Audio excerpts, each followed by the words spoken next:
ಮಾಡಿದ್ವಿ, ಅದು ಸಾಧ್ಯ ಆಗಲಿಲ್ಲ. ಭಾಳ ಕಡೆ ತೋರಿಸಿದ್ವಿ. ಆಮೇಲೆ ಡಿಪ್ಲೊಮಾ ಆರ್ಕಿಟೆಕ್ಟ್ ಮೈಸೂರಲ್ಲಿ JSS ಕಾಲೇಜಲ್ಲಿ ಓದಿದ್ದು. ಆಮೇಲೆ ಬೆಂಗಳೂರಲ್ಲಿ ಕೆಲವು ವರ್ಕ್ ಮಾಡ್ತಾಯಿದ್ದು. ಮದುವೆ ಮಾಡಬೇಕು ಅಂದಾಗ ನಾವು ನಾರ್ಮಲ್ ಹುಡುಗನ್ನೇ ನೋಡಬೇಕು, ಮದುವೆ ಮಾಡಬೇಕು ಅಂತ ಅಂದ್ಕೊಂಡ್ವಿ. ಅವಳದಕ್ಕೆ ಒಪ್ಪಲಿಲ್ಲ. ನಮಗೆ ದಪ್ಪ ಹುಡುಗನೇ ಬೇಕು, ನಮಗೆ ಅಡ್ಜಸ್ಟ್ ಆಗುತ್ತೆ ಅಂದ್ಕೊಂಡು ಆವಾಗ ಈ ಸಂಬಂಧ ಬಂತು. ಅದಾಗಿ ಕೇಳಿಕೊಂಡು ಅವರಾಗಿ ಹುಡುಗನ ಕಡೆ ಬಂದು ಕೇಳಿದರು. ನಾನು ತುಂಬ ಕಡೆ ವಿಚಾರಿಸಿದೆ, ಒಳ್ಳೆ ಸಂಬಂಧ ಆಯಿತು. ಅವಳಿಗೆ ಇಷ್ಟ ಆಯಿತು, ನಮಗೂ ಇಷ್ಟ ಆಯ್ತು ರೀ. ಒಪ್ಕೊಂಡು ಎರಡು ಕಡೆ ಹುಡುಗನ ಕಡೆ ಹುಡುಗಿ ಕಡೆ ನಾವು ಒಪ್ಕೊಂಡು ಈ ಸಂಬಂಧ ಒಪ್ಕೊಂಡು ಮದುವೆ ಮಾಡಿದ್ದೀವಿ. ನನ್ನ ಹೆಸರು ರಂಗನಾಥ್ ಶೆಟ್ಟಿ, ನಮ್ಮ ಧರ್ಮಪತ್ನಿ ಹೆಸರು ವಿಜಯಕಲಾ. ನಮಗೆ ಇಬ್ಬರು ಸಂತಾನ.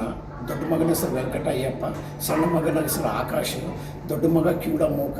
ಇವಾಗ ನಾವು ಸೊಸೆನಗುನ ಕ್ಯೂಡಮೂಕ ಅಂತ ಹುಡುಗಿನೇ ತಂದೀವಿ. ನಮಗೆಲ್ಲ ರೀತಿ ಅನುಕೂಲ ಆಗ್ಯದ. ಅವ್ರಿಗೆ ಅನುಕೂಲ ಒಪ್ಪಿದ್ದಕ್ಕೆ ನಾವು ಮದುವೆ ಮಾಡಿ ಸಂಭ್ರಮದಿಂದ ಮಾಡೀವಿ. ನಮಗೆ ಯಾವ ಅಡಚಣೆಗಳು ತೊಂದರೆಗಳು ಏನೂ ಬಂದಿಲ್ಲ. ಎಲ್ಲ ದೇವರ ಆಶೀರ್ವಾದದಿಂದ, ಎಲ್ಲ ಜನಸಂಪರ್ಕದಿಂದ ಆಶೀರ್ವಾದದಿಂದ ಎಲ್ಲರೂ ಸಹಕರಿಸಿ ನಮ್ಗೆ ಶುಭ ಆಶೀರ್ವಾದದಿಂದ ನಮಗೆಲ್ಲ ಆಶೀರ್ವಾದ ಮಾಡಿದ್ದಾರೆ. ಸಂತೋಷವಾಗಿ ನಾವು ಅದು ಸ್ವೀಕರಿಸಿ ಈ ಕಾರ್ಯಕ್ರಮ ಮುಗಿಸಿದ್ವಿ.